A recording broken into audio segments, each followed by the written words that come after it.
안녕하세요. 교통을 읽어주는 남자 장반장입니다. 오늘은 그 광역교통 가운데 광역버스에 대해서 이야기를 해볼까 합니다. 여러분들 요즘에는 젊은 세대 분들이 서울에서는 살기 어려운 시대가 왔습니다.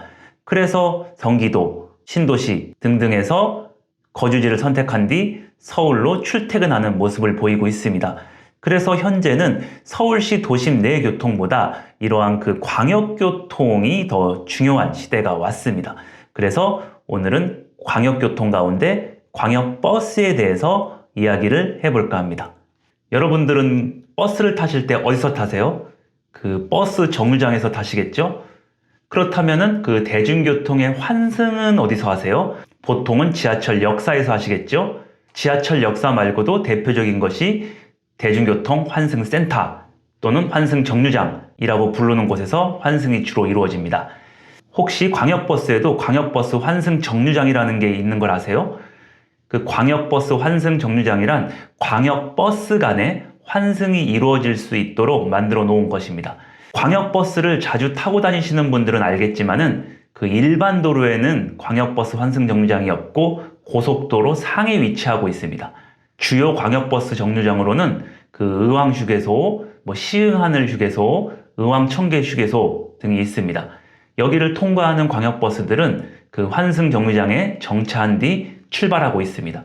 그런데 광역버스 환승정류장이라고 만들어두고 여기를 그냥 지나치는 버스들이 있습니다. 그것은 어떤 버스들일까요?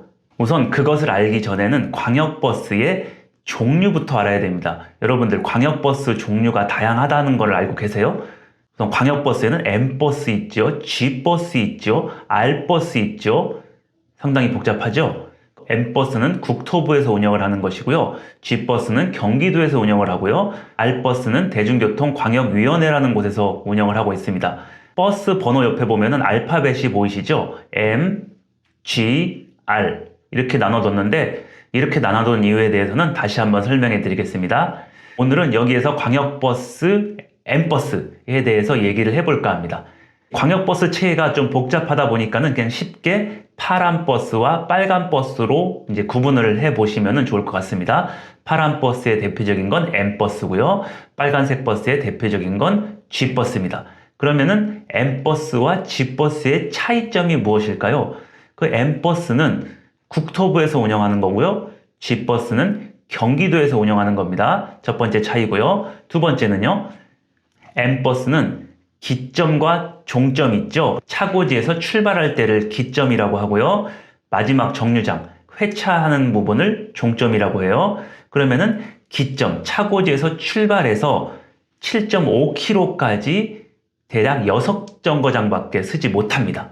기점도 마찬가지예요. 회차 지점을 기준으로 7.5km 이내에서 6정류장밖에 설 수 없습니다. 그래서 M버스 같은 경우에는 출발지에서 출발해서요, 6정류장 쓰고 고속도로를 타고 고속도로를 나가서 6개 정류장을 쓰고 회차해서 다시 돌아오는 이런 구조를 보입니다. 좀 전에 광역버스 환승정류장은 어디에 있다고 그랬죠? 고속도로 상에 위치하고 있죠. 그래서 M버스는 이 규정 때문에 고속도로 상에서 정차할 수가 없습니다. 이렇게 광역버스 환승정류장이라고 만들어두고 M버스의 규정으로 인해서 환승 체계를 다소 어렵게 만든다? 이것도 한번 고민해 볼 필요가 있다고 봅니다. 그래서 이 대표적인 세 개의 환승정류장 가운데 의왕휴게소에 가서 광역버스의 운영 모습을 한번 살펴보겠습니다.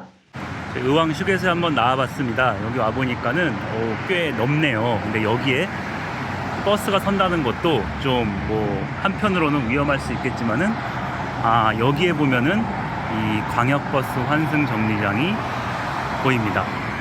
그럼 여기에서는 어떤 버스가 서는지 한번 살펴볼까요? 버스 노선이 여기 있네요. 여기에 보시면 알겠지만은 다 경기버스밖에 안 서는 것을 볼 수 있겠습니다. 사실은 이쪽으로 지나가는 M버스도 있을 텐데 여기에서 서지 않고 그냥 지나가는 이유가 제가 아까 얘기 드렸던 그 M버스에 대한 조례 때문입니다.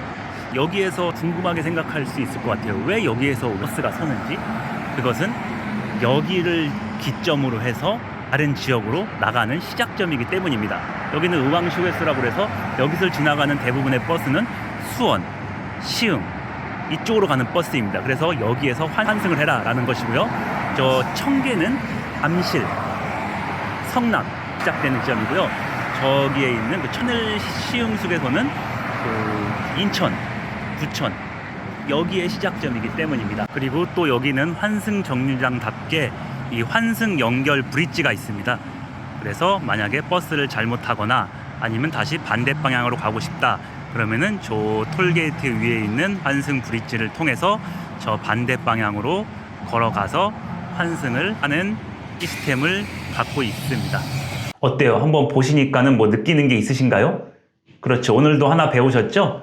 광역버스는 크게 M버스, G버스, R버스로 나눠진다는 것이고요.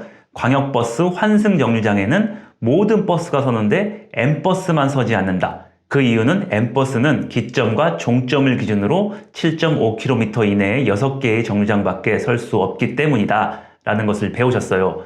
요즘에 수도권의 규모가 어떻게 되고 있어요? 점점 넓어지고 있죠? 그만큼 광역교통의 중요성이 매우 높아지고 있습니다. 광역교통 개선을 위해서라도 이러한 환승 정류장, 특히 허브 지점이라고 하죠. 여기에 M버스도 탈 수 있는 환경을 만들어줘야 되지 않을까요?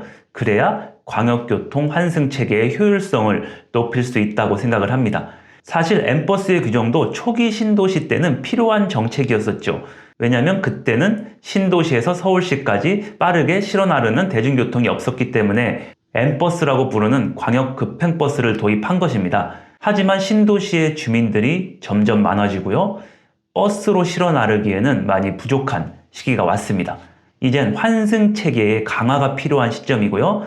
그 전에 만들어졌던 M버스의 규정 같은 것도 조금 손을 봐서 유연한 규칙을 만들어야 되지 않을까 싶은 생각이 듭니다. 오늘은 이상으로 마치겠고 다음번에도 재미난 주제로 찾아뵙겠습니다. 감사합니다.